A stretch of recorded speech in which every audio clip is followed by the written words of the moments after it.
cái sơn dầu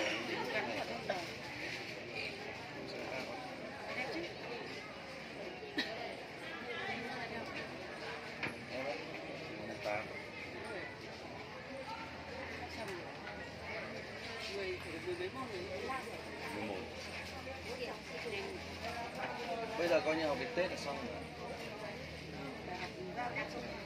Đến Tết đến khi đến ra Tết là em chỉ đi thi thôi. Em thi 3 môn của tháng 3 xong tháng 4 em thi tốt nghiệp. Thế thôi. Có nghĩa em học hết tháng 1 thì coi như là tháng 2 em nghỉ ăn Tết mà.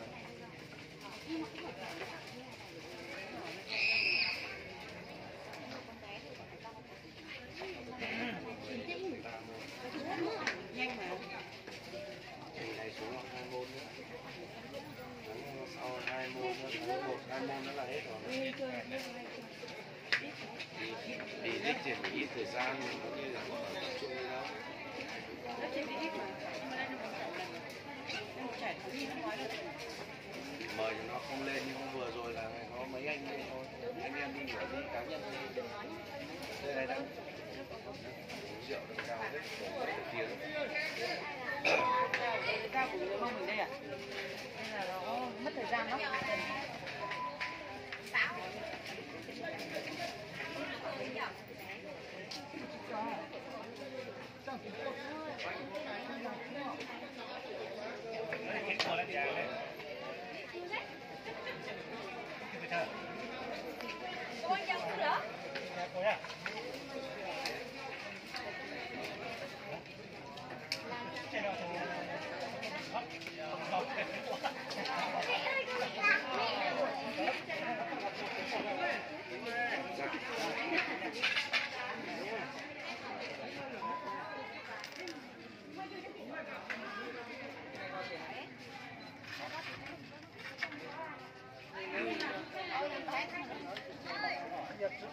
Kèn môi đấy à? Ai biết thổi không? Thử thử nào. Bò bè. Mình thì thích cái kèn lá hơn, kèn lá.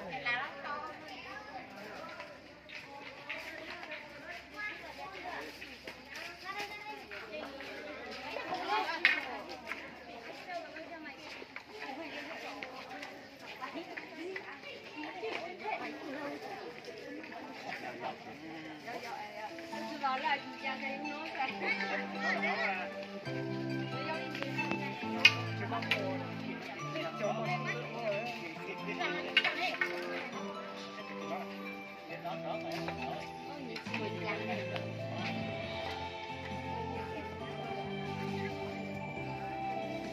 Đến đây mới lắp thì lắp rồi tháo nhà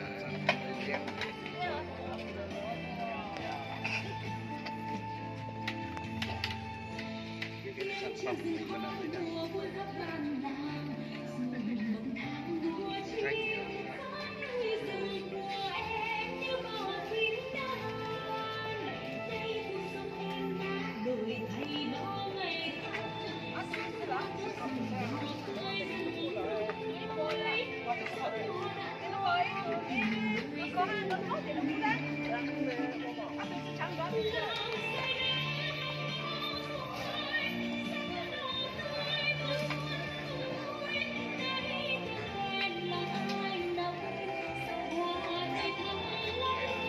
cây.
Lam có thể xin quý vị dành cho Mỹ Lam cũng như toàn thể những người làm chương trình ngày hôm nay một tràng pháo tay cổ vũ được không ạ?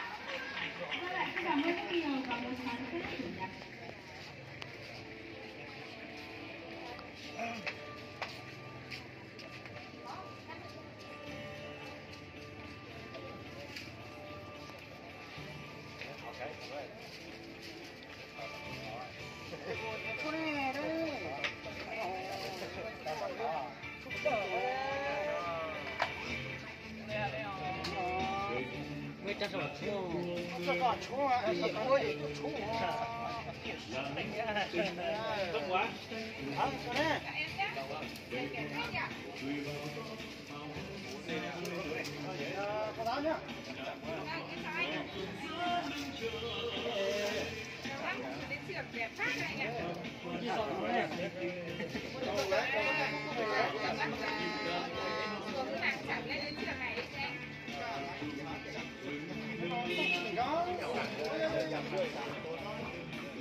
Mở quá.